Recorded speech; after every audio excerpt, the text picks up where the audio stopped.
오늘은 야고보서 3장 1절에서 12절 말씀을 가지고 온전한 사람이라는 제목으로 여러분과 함께 은혜를 나누도록 하겠습니다.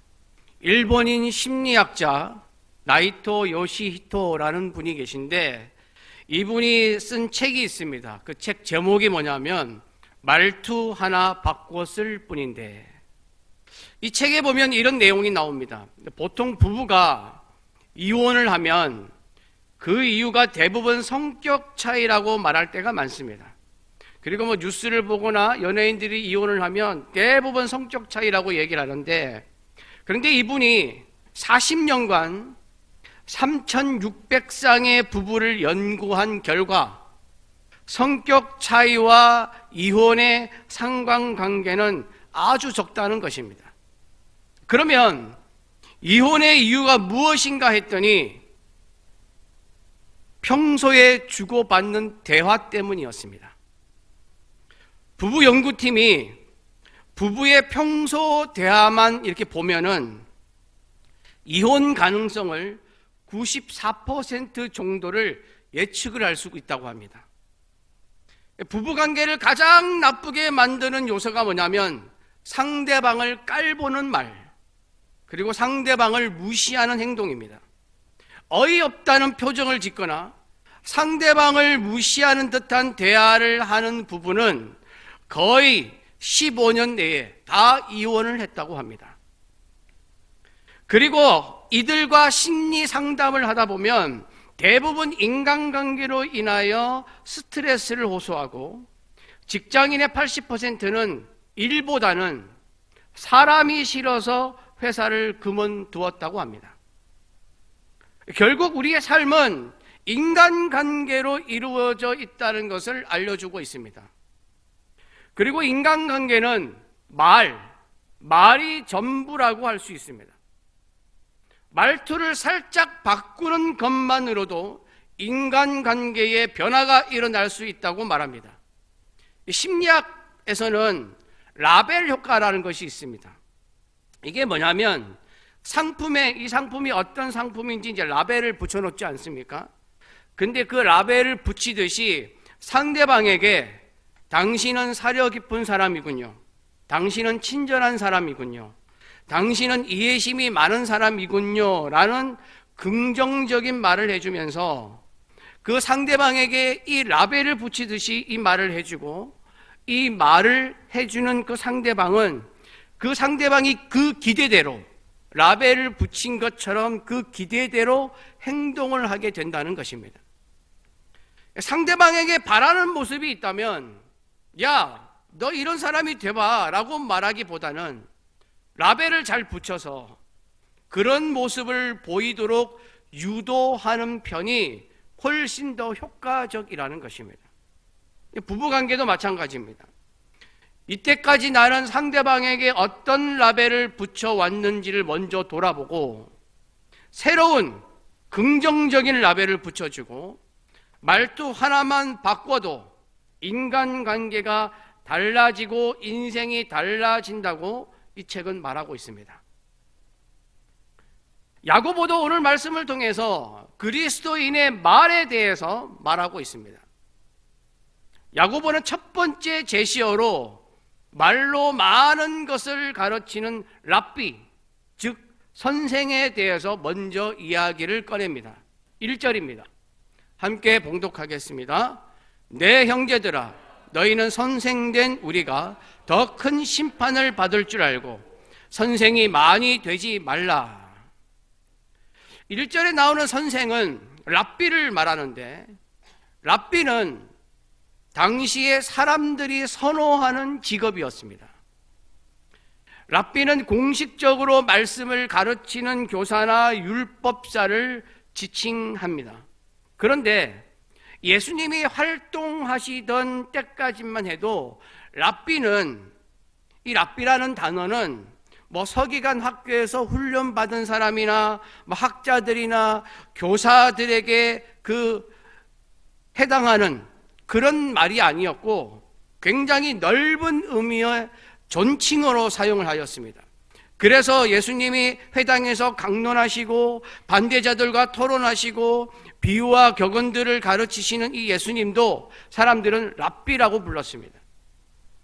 그래서 복음서에 보면 예수님을 선생님이라고 부르는 경우를 볼 수가 있습니다. 랍비, 곧 선생은 당시 유대인 사이에서 굉장히 존경받는 위치에 있었기 때문에 랍비가 되었을 때 누릴 수 있는 이 명성과 영광이 굉장히 컸습니다. 그래서 선생이 되고자 하는 사람들이 굉장히 많았습니다. 그러다 보니까 부작용이 생기기 시작했습니다. 어느 시대이든 간에 인기가 있는 직업은 질이 떨어지는 경향이 있습니다. 예를 들어서 의사가 인기가 있으면 너도 나도 의사가 되려고 하다 보니까 자질이 부족한 사람들도 의사들이 되어서 의사의 영광을 누리기를 원해서 의사가 되니까 질이 떨어지는 경향이 있습니다.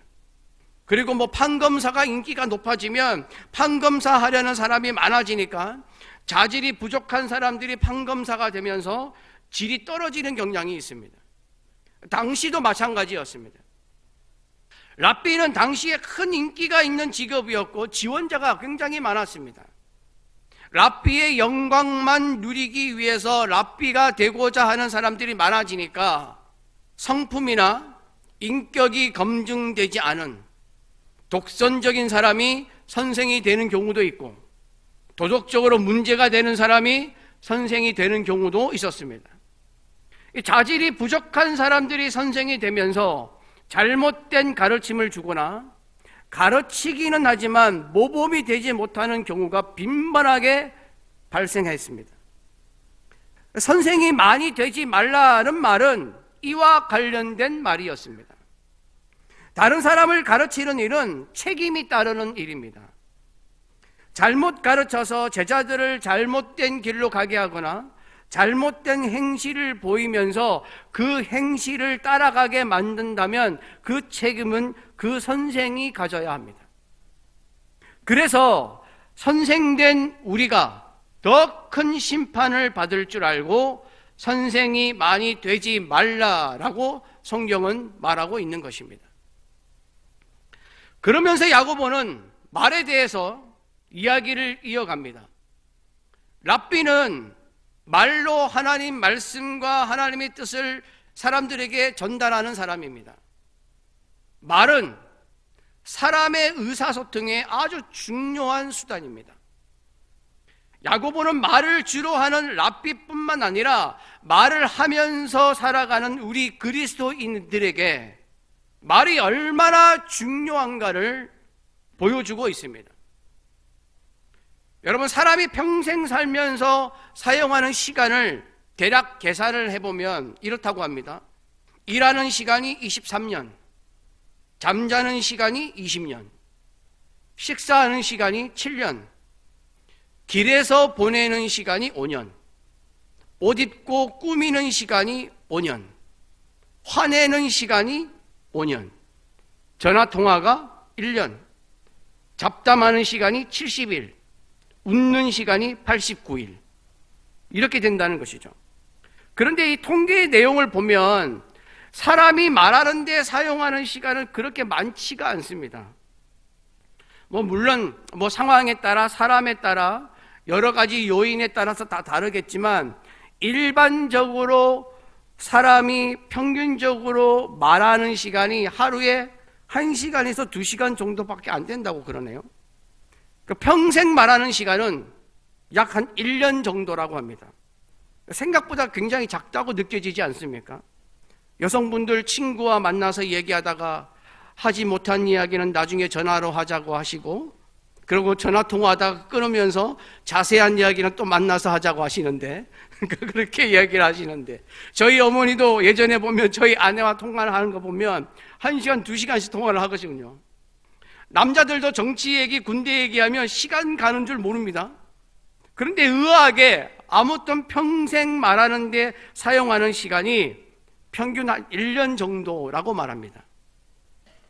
우리의 인생에서 생각보다 적은 시간을 말하는데 할애하고 있습니다.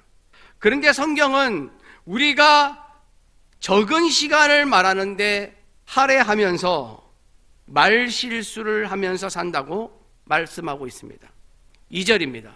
함께 봉독합니다. 우리가 다 실수가 많으니 만일 말에 실수가 없는 자라면 곧 온전한 사람이라 능히 온몸도 굴레 씌우리라. 말에 실수가 없는 자라면 온전한 사람이고 온몸도 굴레 씌운다고 표현하고 있습니다. 말에 실수가 없는 사람은 자신의 온몸과 행동을 완벽하게 통제할 수 있는 사람이라는 것을 말하는 것입니다. 그러니까 그만큼 말에 실수하지 않는 사람이 드물다는 것입니다. 하지만 말을 실수하게 되면 어떤 일이 일어나는가에 대해서 성경은 아주 자세하게 설명하고 있습니다. 자세하게 설명하고 있다는 것은 이를 통해서 우리가 말 실수를 줄여야 한다는 것을 강조하는 것입니다. 말의 위험성을 알려주기 위해서 첫 번째 예로 들고 있는 것은 말들의 입에 재갈 물리는 것입니다. 3절입니다. 함께 봉독합니다. 우리가 말들의 입에 재갈 물리는 것은 우리에게 순종하게 하려고 그 온몸을 제어하는 것이라. 설명의 도움을 위해서 그림을 보여드리겠습니다. 저게 말의 모습인데, 재갈은 말 입안에 물리는 짧은 쇠토막입니다. 이 재갈의 끝은 저기서 지금 나와 있지만 이 짐승의 입 양쪽으로 이렇게 삐져나와 있는데, 이 재갈의 끝에 굴레로 말 머리에 씌운 줄이나 가죽끈으로 만든 곱비를 달아 놓았습니다.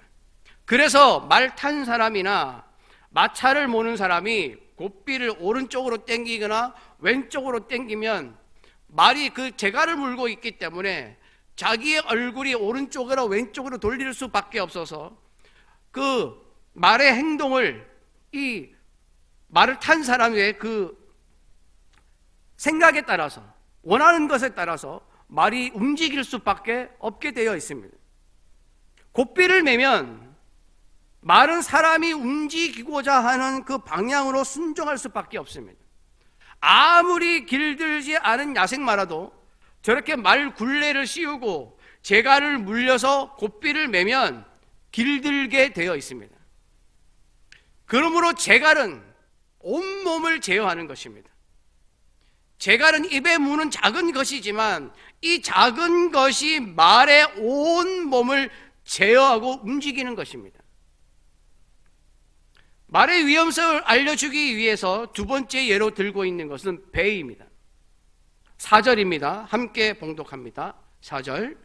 또 배를 보라. 그렇게 크고 광풍에 밀려가는 것들을 지극히 작은 키로서 사공의 뜻대로 운행하나니. 배를 보라. 그렇게 크고 광풍에 밀려가는 것들을 이라는 말은 무슨 말이냐면, 이 배에 돛을 달지 않습니까? 옛날에는 배에 돛이 있지 않았습니까? 그 바람의 힘으로 움직이는 돛을 단 배를 범선이라고 말하는데, 아주 큰 범선을 말하는 것입니다. 아무리 큰 배라고 해도 그 배의 방향을 조종하는 키는 작습니다. 그냥 자동차 핸들과 같습니다. 그 작은 키가 엄청나게 큰 배를 움직여서 선장이 원하는 대로 가는 것입니다. 이 재갈과 배를 설명한 다음에 성경은 같은 원리로 5절에서 혀의 위험성에 대해서 언급하고 있습니다. 5절입니다. 함께 봉독합니다. 이와 같이 혀도 작은 지체로되 큰 것을 자랑하도다. 보라, 얼마나 작은 불이 얼마나 많은 나무를 태우는가. 사람이 가지고 있는 혀는 작습니다. 혀는 10cm밖에 되지 않습니다. 그런데 말에게 물린 재갈처럼 아주 큰 범선을 조정하는 키처럼 엄청나게 큰 영향력을 가지고 있다고 말합니다. 그런데 좋은 영향력이 아닙니다. 작은 불이 수많은 나무를 태우는 영향력입니다. 엄청난 파괴력을 말하고 있습니다. 여러분, 작년 4월에 강원도 강릉에 산불이 발생을 했는데 이 산불이 강풍을 타고 걷잡을 수 없이 번지면서 소방 대응 3단계가 되고 축구장에 144배가 탔습니다. 주택이 28채, 펜션이 12채, 호텔 4동이 다 불에 타버렸습니다. 여러분, 보통 불이 나는 원인은 크지 않습니다. 담배 꽁초 하나, 작은 원인 하나가 엄청난 화재로 변하는 것입니다. 이 엄청난 화재를 일으키는 것 같은 것이 혀라고 말하고 있습니다. 혀로 번역된 헬라어는 글로사인데 이 단어도 어떤 뜻이 있냐면 말이라는 의미를 가지고 있습니다. 말을 잘못했을 때의 위험성을 말해주고 있습니다. 말은 사람에게 있어서 정말 중요하고 귀한 것입니다. 하나님은 이 세상을 창조하실 때 말씀으로 창조하셨습니다. 그리고 모든 역사와 기적을 이루실 때도 말씀으로 하셨습니다. 우리에게 은혜와 복을 주실 때도 말씀으로 하셨습니다. 예수 그리스도께서 복음을 전하실 때도 말씀으로 하셨습니다. 수많은 병자를 고치시고 이적을 베푸실 때도 말씀으로 하셨습니다. 그리고 우리는 그 하나님의 말씀을 믿고 순종하며 살아갑니다. 반면에 사탄도 아담과 하와를 유혹하여 죄를 범하게 할 때도 말을 사용하였습니다. 거짓말을 사용하였습니다. 그 후 인간은 하나님 앞에서 수많은 악한 말과 불신의 말과 불평과 원망의 말을 해왔습니다. 그리고 서로를 향하여 비방의 말과 저주의 말을 하였습니다. 지금도 사람들은 악한 말을 서슴지 않고 있습니다. 사람 면전에서, 언론에서, SNS에서 비방하고 비판하고 수군거리고 악의적이고 악한 말을 쏟아내고 있습니다.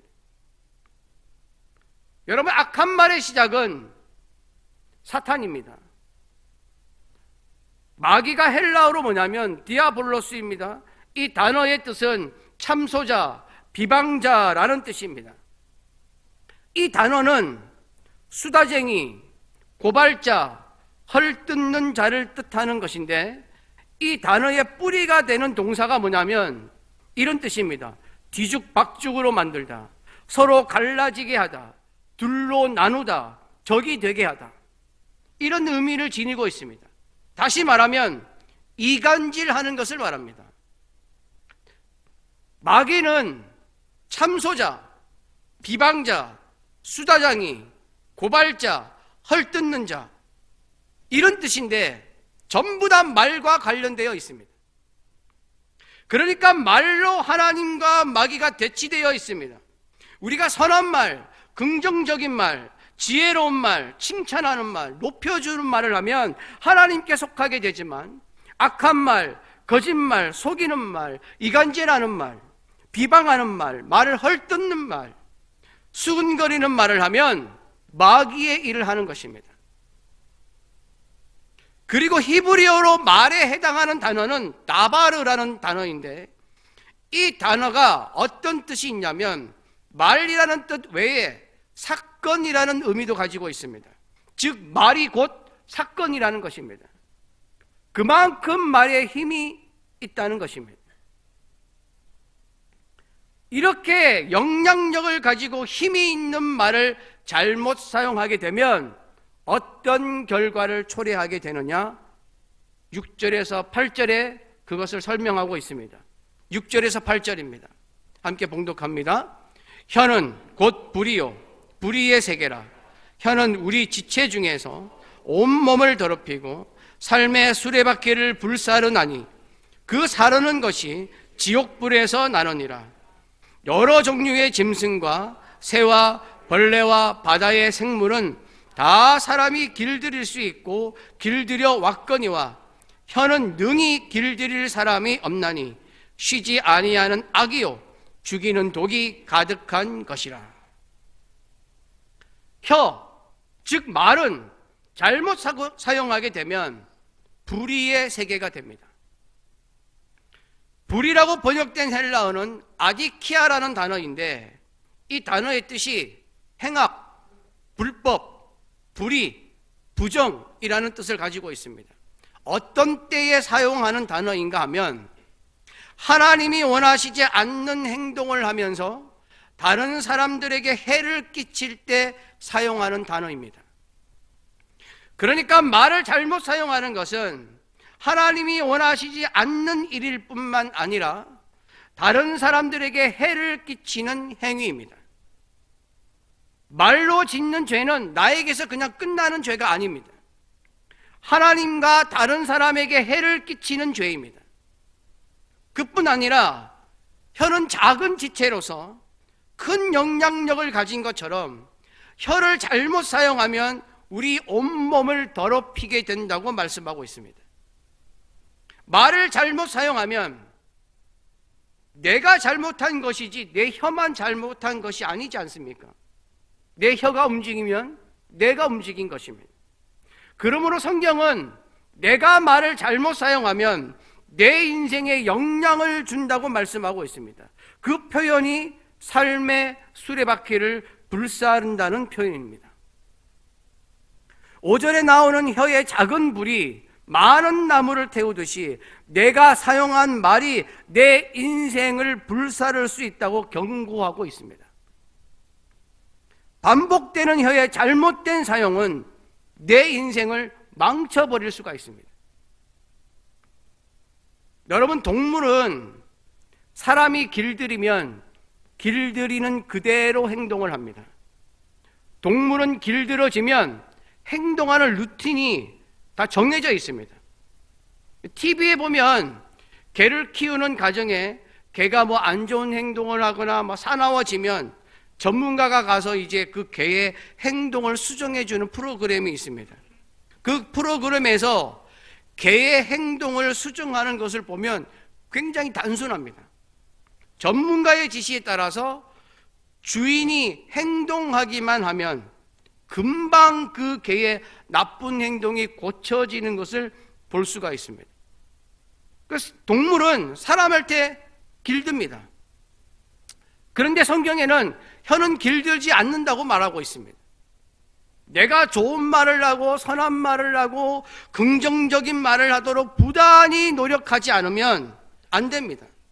좋은 말을 하다가도 자기 마음에 들지 않거나 기분이 나쁘거나 마음이 상하면 바로 악한 말이 나옵니다. 그래서 혀는 항상 악한 말을 할 준비가 되어 있습니다. 다른 사람에게 상처를 줄 준비가 되어 있습니다. 어떤 때는 나는 전혀 나쁜 의도가 아니었는데 상대방은 아주 기분 나쁘게 받아들일 수가 있습니다. 나는 상대방을 생각해서 한 말인데 상대방은 상처받을 수도 있습니다. 나는 아무렇지도 않게 한 말인데 상대방은 부담스러울 수도 있습니다. 그러므로 혀는 언제든지 악을 만들고 상처를 만들 가능성이 있는 것입니다. 그래서 우리는 신앙생활 하는 것처럼 살아야 합니다. 우리의 모든 삶은 하나님을 섬기는 신앙생활과 이어져야 합니다. 우리 기독교 신앙은 하나님에서부터 예수 그리스도까지 상대방을 생각하는 신앙입니다. 하나님은 우리 때문에 하나밖에 없는 독생자를 희생시켰고 예수 그리스도는 우리를 구원하시기 위해서 자기의 생명까지 내놓으셨습니다. 그러므로 우리는 하나님을 믿는 자로서 우리도 말과 행동을 할 때 나를 생각하는 것이 아니라 상대방을 생각해야 합니다. 내 말을 듣는 상대방을 생각하면서 말을 해야 합니다. 제일 안 되는 것이 가족입니다. 가족 중에서도 제일 안 되는 사람이 부모님이고 부부입니다. 저도 그렇습니다. 제 아내와 제 가족이 제일 편하니까 말이 막 나갈 때가 있습니다. 우리는 그것부터 고쳐야 합니다. 저도 그것부터 고쳐야 합니다. 가족에게 성공하면 다 성공할 수 있습니다. 가족에게 친절하면 다 친절할 수 있습니다. 가족에게 좋은 말을 하면 모두에게 좋은 말을 할 수가 있습니다. 가족부터 시작되지 않으면 우리 말이 고쳐지지 않습니다. 가족부터 시작해야 내 안에 잠재해 있는 악하고 독이 가득한 혀에서 악과 독을 조금씩 빼낼 수가 있습니다. 여러분, 말에 대한 과학적 분석이 있습니다. 여러분, 혹시 사람이 하는 말에 따라서 이 물 분자가 움직인다는 것을 들어본 적이 있습니까? 여기 물이 있는데 여기다가 이렇게 말을 하면 말을 하는 것에 따라서 물 분자가 움직인대요. 에모토 마사루라는 사람이 있는데 이분이 어떤 책을 썼냐면 물은 답을 알고 있다라는 책을 썼습니다. 이분이 미국에서 공명자장 분석기와 물 클러스터라는 것을 알게 됩니다. 이 물 클러스터가 뭐냐면 물 분자는 단독으로 존재하지 않고 서너 개에서 수십 개의 분자가 수소 결합과 공유 결합을 통해 덩어리로 존재하는데 이 물 분자 덩어리를 물 클러스터라고 합니다. 무슨 말인지 모르시겠죠? 저도 잘 모릅니다. 그냥 그런 게 있다라고 생각하시면 되고, 제가 지금 말하려고 하는 건 지금부터입니다. 이 사람이 물 클러스터를 알게 되면서 이분이 물과 파동의학 분야에서 독창적인 연구를 하는데, 무슨 연구를 하냐면 영하 5도 상태의 전 세계의 물의 결정체를 연구를 했다고 합니다. 물에다가 각국의 글을 보여주고 말을 걸고 음악을 들려주면서 그때마다 물 분자가 어떻게 반응을 하는지를 관찰한 것입니다. 이분의 책에 나오는 내용이 이렇습니다. 지금 이제 화면에 나와 있는데, 사람이 물 앞에다 대고 말을 하는 것입니다. 고맙습니다 말을 했더니 물 분자가, 여러분 보시기에 지금 이제 왼쪽인 것 같은데, 왼쪽에 이제 저 눈 결정체처럼 저렇게 물 분자가 형성이 되었다는 것입니다. 그런데 아이 짜증나 라고 얘기했더니 저 물 결정체가 갑자기 팍 파괴되더니 저 모양이 되었다는 것입니다. 노란색으로 되어 있는 모양입니다. 다음 보여주십시오.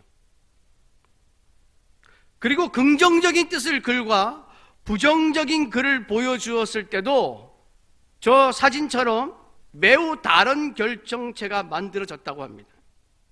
그렇게 해주세요 라는 긍정적인 글을 보여주었을 때는 저렇게 물 분자가 꽃처럼 저렇게 형성이 되는데, 안 돼!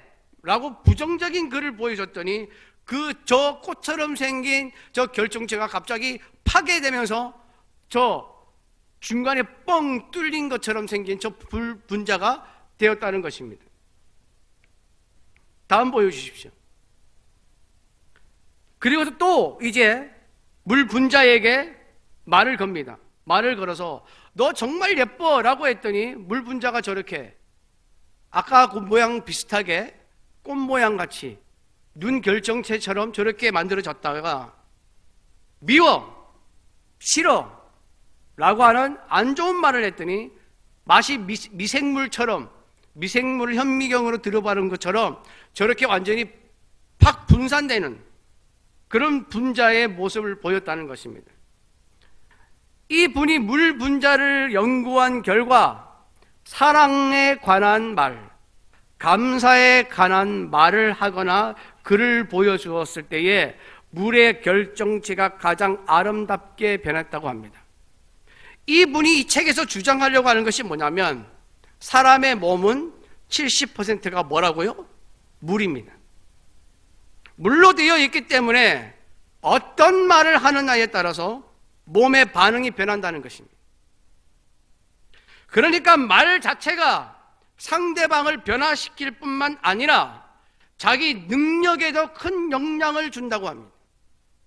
자꾸 짜증난다, 힘들다, 어렵다, 싫다, 부정적인 말을 계속하게 되면 내 안에 있는 모든 이 물분자들이 그렇게 그 상태로 계속 이어진다는 것입니다.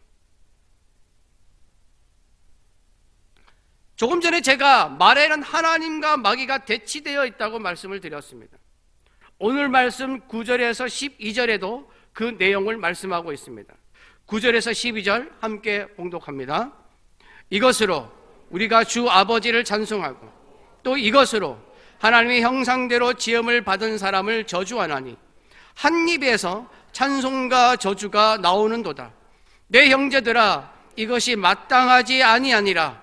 샘이 한 구멍으로 어찌 단물과 쓴물을 내겠느냐.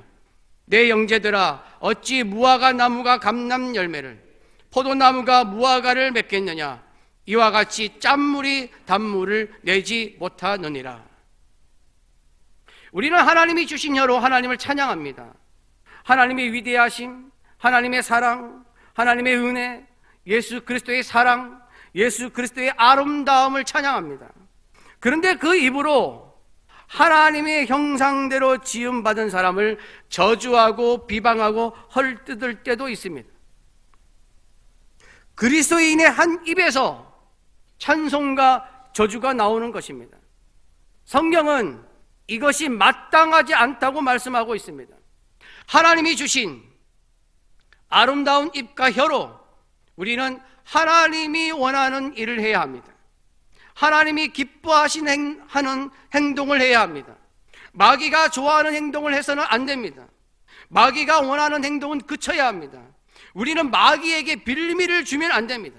우리는 하나님의 자녀입니다. 마귀의 종이 아닙니다. 샘에서 나오는 물은 맛이 하나입니다. 물은 어떤 것도 섞여 있지 않기 때문에 맛이 하나밖에 없습니다.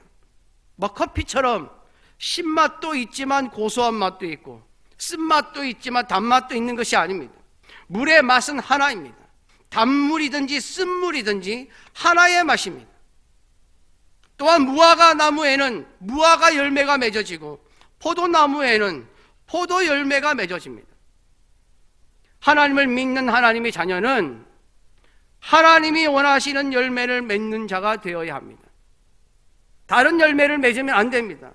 나에게서 무슨 열매가 맺어지는가를 보면 내가 어떤 사람인지를 알 수가 있습니다. 나는 하나님의 자녀라고 말하면서 악한 말을 서슴지 않고 남을 비방하고 헐뜯는다면 하나님의 자녀라고 말할 수 있을까요? 나는 그리스도인이라고 말하면서 혀의 죄를 계속 범한다면 그리스도인이라고 말할 수 있을까요? 지금부터라도 저와 여러분은 하나님의 단물을 내는 셈이 되고 그리스도의 열매를 맺는 나무가 되기를 소망합니다. 우리가 모두 명륜교육의 담임 목사와 성도들은 말을 참 예쁘게 하더라. 좋은 말을 많이 하더라. 선한 말을 하는 것이 참 듣기 좋더라. 저 교회에 가보자. 라는 평을 듣는 온전한 사람이 되어서 하나님의 말씀을 이루어가는 복된 자들이 되기를 간절히 바랍니다.